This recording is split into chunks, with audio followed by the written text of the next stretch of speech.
আমি সদায় জিলা সভাপতিৰ দায়িত্বত থকাৰ পৰা আমি বিভিন্ন জিলাৰ বিভিন্ন ঠাই আমি ঘূৰি ফুৰোঁ। টিহু সমষ্টিৰ আজি নতুনকৈ গঠিত আমাৰ এই যিখন কানবাৰী গাঁও পঞ্চায়ত, এই কানবাৰী গাঁও পঞ্চায়তৰ চাকলা অঞ্চলত আমি উপস্থিত হৈছিলোঁ। আৰু ইয়াত বহুদিন কংগ্ৰেছৰ সভা কৰা নাছিল। ইয়াৰ মানুহে কিন্তু কংগ্ৰেছক সদায় সমৰ্থন কৰে। গতিকে সেই চাহিদা তাগিদা মৰমৰ প্ৰতি গুৰুত্ব ৰাখি নতুন বছৰৰ শুভেচ্ছা আৰু ভোগালী বিহুৰ শুভেচ্ছা দিবলৈ আমি আহিছিলোঁ। লগতে আমাৰ গৌৰৱ যে আমাৰ মোৰ শ্ৰদ্ধাৰ বন্ধুবৰ আব্দুল চামাদ ডাঙৰীয়া এডভকেট আৰু তেখেতৰ লগতে ভালেকেইজন আজি আমাৰ বিৰোধী শিবিৰত থকা নেতাই, বিজেপিত থকা নেতাই আজি আমাৰ কংগ্ৰেছ দলৰ লগত আজি চামিল হৈছে আৰু কংগ্ৰেছ দলত আজি যোগদান কৰি তেখেতসকলে এই সভাখন আচলতে আয়োজন কৰিছিলে। গতিকে কংগ্ৰেছ দলৰ এয়া ভাল সময়। পঞ্চায়ত নিৰ্বাচন অসমৰ মাননীয় মুখ্যমন্ত্ৰী ডাঙৰীয়াই যদিও বাৰে বাৰে ঘোষণা কৰি আছিল, আচলতে তেখেতৰ পঞ্চায়ত নিৰ্বাচন পাতিব পৰা সাহসো নাই, অৰ্থও নাই, টকা পইচা নাই, দিব পৰা নাই আৰু সাহসো নাই। জানে এইবাৰ হাৰিব নিশ্চিতভাৱে, সকলো ঠাইতে অসমৰ হাৰিব। তাৰ বাবে পঞ্চায়ত নিৰ্বাচন নাপাতিলে আৰু পাতিব নোৱাৰে। এটা আহ্বান জনাইছোঁ, পঞ্চায়ত নিৰ্বাচন পাতক। আমি কংগ্ৰেছ দল প্ৰস্তুত। আৰু আজি এই সভাৰ জৰিয়তে আমি সকলোকে ধন্যবাদ জনাইছোঁ। ইমান মানুহ, ইমান ৰাতিও ইমান মানুহ ইয়াত একগোট হৈ আছে। এইখিনি আজি মুখ্যমন্ত্ৰী ডাঙৰীয়াইতো সকলো কথা লেটকৈ দেখে। মুখ্যমন্ত্ৰী ডাঙৰীয়াৰ ঘৰৰ পৰিয়ালৰ মানুহে সম্পত্তিৰ ওপৰত সম্পত্তি কৰিলে নেদেখে। বিজেপিৰ কৰ্মকৰ্তাই ভুৱা জব কাৰ্ডেৰে আপোনালোকৰ ইয়াৰ নাম নকওঁ, এজনে 100 কোটি টকাৰ অধিক টকা খাই দিলে।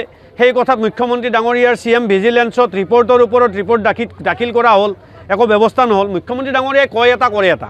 এইভাগে কয় যে জিৰ' টলাৰেঞ্চ, আমি দুৰ্নীতিক প্ৰশ্ৰয় নিদিওঁ। আনভাগে আটাইতকৈ বেছি দুৰ্নীতি কৰা মানুহকেইজন তেখেতৰ বকচাত উঠি থাকে। গতিকে কথাটো হ'ল যে এই মুখ্যমন্ত্ৰী ডাঙৰীয়াই যিবিলাক কথা কয়, আজি কৃষকৰ আপুনি কথা কৈছে যে কৃষকৰ ভুৱা মাটি দেখুৱাই যিবিলাকে লৈছে কংগ্ৰেছ বা বিজেপি বুলি মই নকওঁ, সাধাৰণ ৰাইজে লোৱা বুলি তেখেতে ক'ব খোজে, লোৱা নাই। বিজেপিৰ দালাল প্ৰকৃতিৰ মানুহসকলে এটা ফেমিলিত এজন মানুহে 4টা একাউণ্টত 4 বাৰলৈ লৈছে। আমি প্ৰমাণ দিব পাৰোঁ, ব্যৱস্থা গ্ৰহণ কৰিম বুলি কওক। এতিয়া কৈছে যে টকাখিনি ফিৰাই দিয়ক, নহ'লে এৰেষ্ট কৰিম।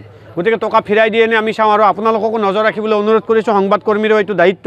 কোনে কোনে নাপাবলগীয়া মানুহে কৃষকৰ টকা পালে আৰু পাবলগীয়া কোনে নাপালে, এইবিলাকৰ ওপৰত আপোনালোকে এটা একেবাৰে গ্ৰাউণ্ডত গৈ ৰিপৰ্ট কৰক আৰু এই ৰিপৰ্টটো পাব্লিছ হ'ব লাগে। তাৰপিছত মাননীয় মুখ্যমন্ত্ৰী ডাঙৰীয়াক আপোনালোকে প্ৰশ্ন সোধক, বা তেওঁৰ যিবিলাক নেতা চন্দ্ৰমোহন পাটোৱাৰী, নাৰায়ণ ডেকা বা জয়ন্ত মল্ল বৰুৱা নলবাৰীত সোধক যে আপোনালোকৰ যে এই ভুৱা কৃষকৰ টকাবিলাক পালে, এইবিলাকৰ ওপৰত কি ব্যৱস্থা গ্ৰহণ হ'ব।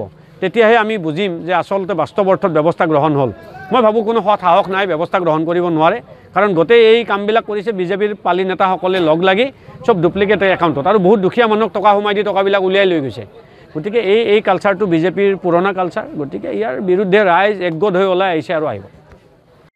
MP ইলেকশ্যন হওক, BT2 এইবাৰ 92-93 আমি ভোট পাইছোঁ, 92-3%।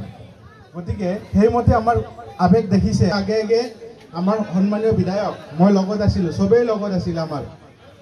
তেওঁক এনেকৈ আদৰা হৈছিলে এইখন অঞ্চলত যে এই ৰাস্তাটোৰ কাম 6 মাহৰ ভিতৰত কৰিম, কৈছিল নে কওকচোন? এইটো ৰাস্তা কাটি দিয়া হৈছে, ঘৰুৱা বাহাৰ ৰাস্তা কাটি